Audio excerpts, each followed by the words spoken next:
नमस्कार. मी निलेश देसाई, ज्योतिष, वास्तु, अंकशास्त्र व टॅरोट कार्ड सल्लागार. आज आपण एक आमच्या कस्टमरचा अनुभव पाहणार आहोत. त्यांचे भरमसाठ असं कर्ज होतं, म्हणजे कर्जाचा असा डोंगर तयार झाला होता. तो त्यांचा कर्जाचा डोंगर कमी झाला व आता त्यांना एक थोडीशी अमाऊंट असलेलं फक्त कर्ज राहिलं. आता या गोष्टीसाठी त्यांना त्यांच्या भावानं माझा रेफरन्स दिला होता. त्यांच्या भावाची मी अगोदर व्हिजिट केली होती, त्यांना चांगले रिझल्ट्स मिळाले, म्हणून त्यांनी त्यांच्या भावाला माझा रेफरन्स दिला व त्यानुसार मी व्हिजिटसाठी गेलो.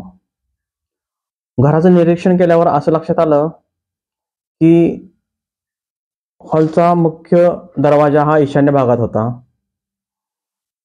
त्यानंतर एक बेडरूम होतं व त्यानंतर वास्तूच्या आग्नेय भागात किचन होतं.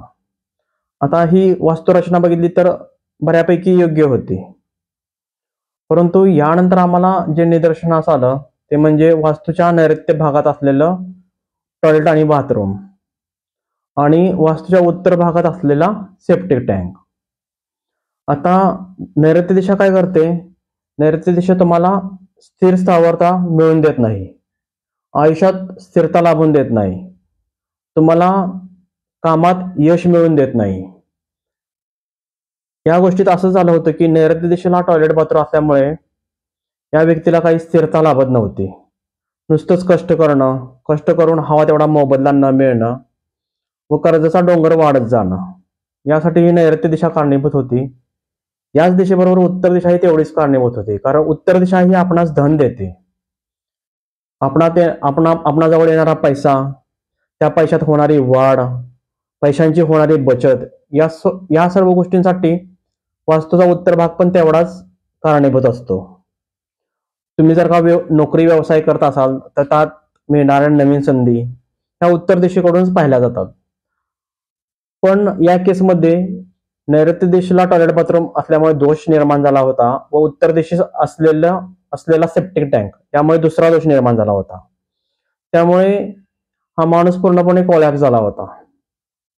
एक कर्ज फिटणार म्हणून दुसरं कर्ज घेणे, दुसरं कर्ज फिटणार म्हणून तिसरं कर्ज घेणे, असे कर्ज वाढतच गेले व ह्या कर्जाच्या चक्रव्यूहात तो पूर्णपणे ती व्यक्ती अडकली होती. आम्ही वास्तू व्हिजिट केली. ईशान्य दिशेचा दरवाजा हा फारसा लाभदायक होत नाही, त्याला वास्तुदोष उपाय सुचवले. त्यानंतर वास्तूच्या ईशान्य भागात त्यांना देवघर घ्यायला लावलं. त्यांची हॉलची अरेंजमेंट अशी केली की ते उत्तर आणि पूर्वमुखी बसतील. हॉलला योग्य असे रंग सजेस्ट केले. किचन तर आग्नेयला होतं, त्यामुळे या ठिकाणी काही करावं लागलं नाही. पण जो त्यांचे टॉयलेट बाथरूम होते ते त्यांना शिफ्ट करायला सांगितले व असं जाणवलं की त्यानेही त्यासाठी ते ॲग्री झाले व त्यांनी क्विक असा रिस्पॉन्स दिला. आणि उत्तर दिशेचा सेप्टिक टँक होता तोही पश्चिम वायव्य दिशेस घ्यायला लावला.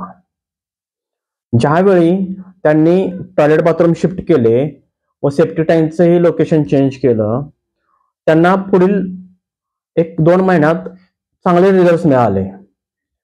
जे काही कर्ज होते त्या काही बँकांनी त्यांच्याशी सेटलमेंट केली, कर्जाची अमाऊंट कमी केली व सध्या अशी परिस्थिती आहे की त्यांना एक सस्टेनेबल, म्हणजे ते त्यांना पेलू शकेल एवढंच कर्ज त्यांच्याजवळ राहिलेलं आहे.